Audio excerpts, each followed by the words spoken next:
Halo, selamat sore teman-teman. Terima kasih sudah bergabung di 10 Minutes Conversation. Pada kesempatan ini kita akan berbincang mengenai pejuang pandemi di garda depan. Nah, jadi narasumber kita hari ini adalah salah satu residen ilmu penyakit dalam FKUI yang bertugas di RSCM Jakarta. Langsung saja kita undang Dr. Rosatya Immanuel. Koneksi.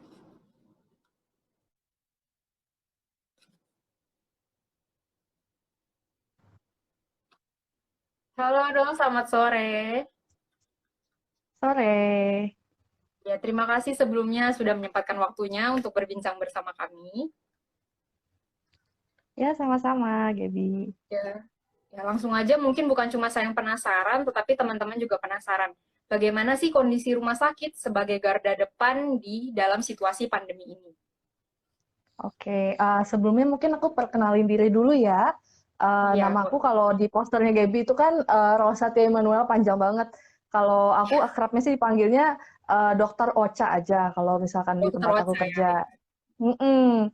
Nah, jadi aku sehari-hari itu sebagai seorang residen penyakit dalam. Apa itu residen? Kalau kalian suka nonton drama Korea, itu kan ada yang kayak lagi sambil belajar kuliah spesialis. Nah, itu kayak gitu. Jadi kita Oke. sambil belajar, sambil juga praktek gitu. Jadi kita dirotasi gitu di divisi-divisi sesuai dengan bagian-bagian kayak misalkan bagian pencernaan, bagian infeksi gitu dirotasi gitu sambil belajar sambil praktek.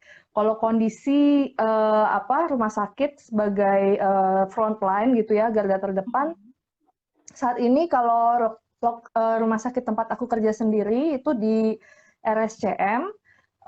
Di RSCM itu kan memang pasiennya banyak ya menangani karena sebagai rujukan tersier berbagai jenis penyakit, mau nggak mau pasti akan juga akhirnya menerima pasien dengan kecurigaan ke arah COVID-19 atau sering disebut sebagai PDP, pasien dalam pemantauan. Kondisinya saat ini kita ada tempat khusus, jadi RSCM itu ada gedung khusus yang memang di situ ditempatkan pasien-pasien yang PDP itu, kayak gitu. Jadi di IGD pun dipartisi, dibagi menjadi IGD yang PDP dan non PDP. Seperti itu kondisinya sekarang. Jadi memang ada part yang untuk isolasi COVID-19 sendiri gitu ya, Dok ya. Iya, diisolasikan sendiri pasiennya. Kalau dari tenaga Kitanya medis juga sendiri, bekerja, ya. kira-kira apa yang menjadi kesulitan dalam menangani COVID-19 ini, Dok? Yang jadi kesulitan, memang kan secara garis besar COVID-19 ini benar-benar baru ya. Virus yang novel coronavirus ini memang kita pun di seluruh dunia masih ongoing study tentang virus ini. Jadi nggak begitu banyak yang kita ketahui secara detail, bukan hal-hal yang sudah kita dari dulu sebagai mahasiswa kedokteran pelajari di textbook atau dikuliahkan. Jadi memang sumber-sumbernya itu dari penelitian-penelitian terbaru dan kesulitannya juga adalah belum ada there is no cure yet untuk Iya. ini untuk COVID-19 ini. Belum ada vaksin.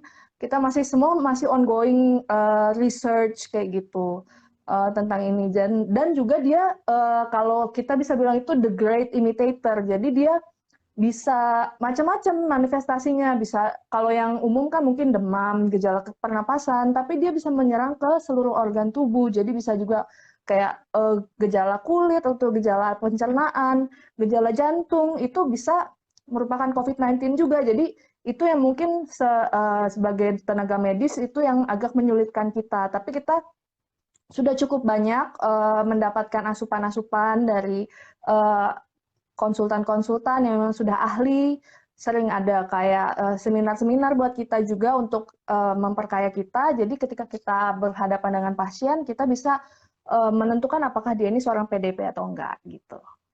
Oke, jadi kan dokter sendiri juga berhadapan langsung dengan pasien PDP ya, Dok ya. Apa yang menjadi Mm-mm. ketakutan saat dokter harus berhadapan dengan PDP? Mungkin ketakutan terhadap pasien lain atau terhadap keluarga yang di rumah gitu, Dok. Iya, kalau takut sih manusiawi ya.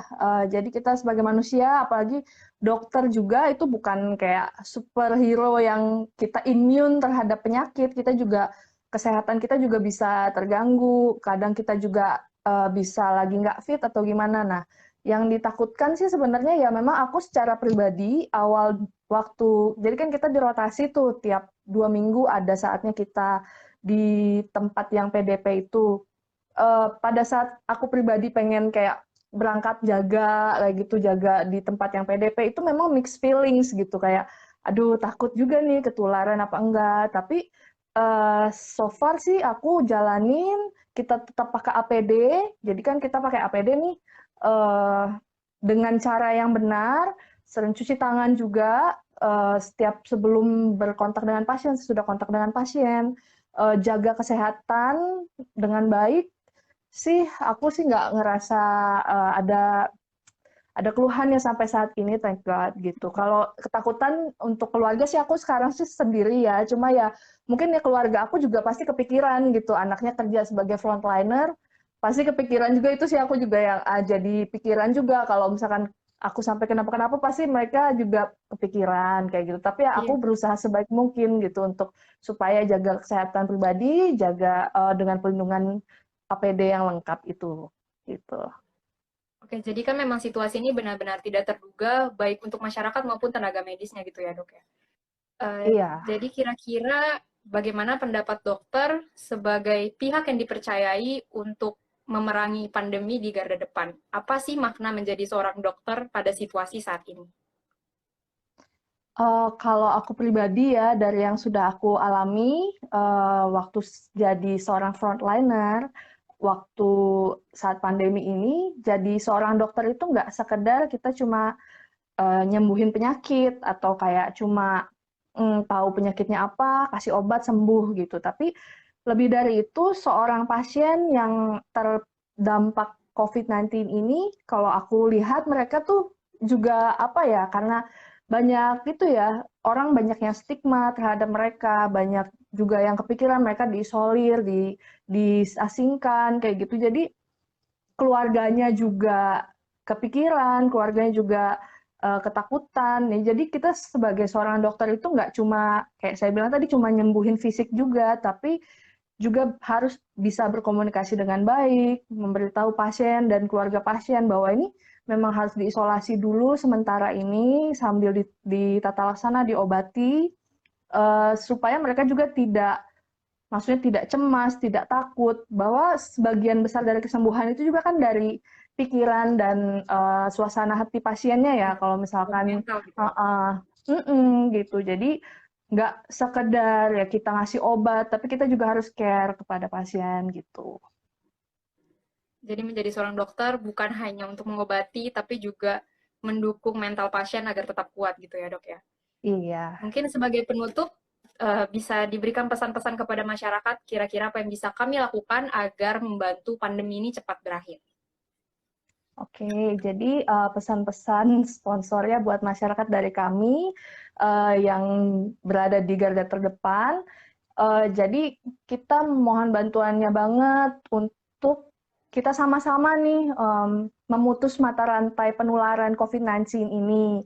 Buat kalian yang privilege enough gitu, beruntung, cukup beruntung untuk bisa work from home, untuk bisa kuliah online, stay at home lah gitu. Jangan, walaupun PSBB ya boleh mungkin keluar-keluar naik gokar atau naik apa, tapi sebisa mungkin stay at home kayak gitu. Pakai masker, jaga kesehatan, fisik, mental, makan makanan bergizi, cuci tangan, seperti itu ya. Semua yang pasti semua udah pada tahu deh. Dan if you ever develop symptoms gitu, kalau kalian sampai mengalami gejala, ketika berobat sama dokter, jujur aja gitu, jangan takut bahwa nanti akan diasingkan, bahwa nanti akan dijauhi sama orang-orang. This is for the greater good gitu. Jadi jujur sama dokternya juga, jadi dokternya bisa menata laksana dengan baik kayak gitu, dan juga we should help each other gitu pada masa-masa seperti ini. Nggak cuma bantu bantu tenaga medis misalkan, kayak sering kan ada donasi APD atau seperti itu, tapi juga banyak orang-orang yang tidak seberuntung kita bisa misalkan tetap kerja work from home, mereka-mereka yang ada di jalan, mereka yang misalkan petugas kebersihan atau orang-orang yang pedagang-pedagang yang tidak seberuntung kita ya, kita bisa bantu gitu supaya mereka juga bisa stay at home kayak begitu sih kalau pesan-pesan dari aku. Oke, kalau gitu terima kasih kepada Dokter Rosa, Dokter Ocha yang sudah memberikan Ya, waktunya untuk berbincang-bincang. Terima kasih juga untuk teman-teman yang sudah menonton. Pada kesempatan ini juga saya akan mengucapkan terima kasih kepada seluruh tenaga medis yang sudah bekerja di garda depan. Jadi untuk semuanya pesan-pesannya yang terakhir tadi adalah jaga kesehatan, jaga kebersihan, stay at home, dan coba peduli terhadap sesama. Saya Gabriela Priscilla dan Dokter Rosa pamit undur diri. Sampai bertemu di kesempatan berikutnya.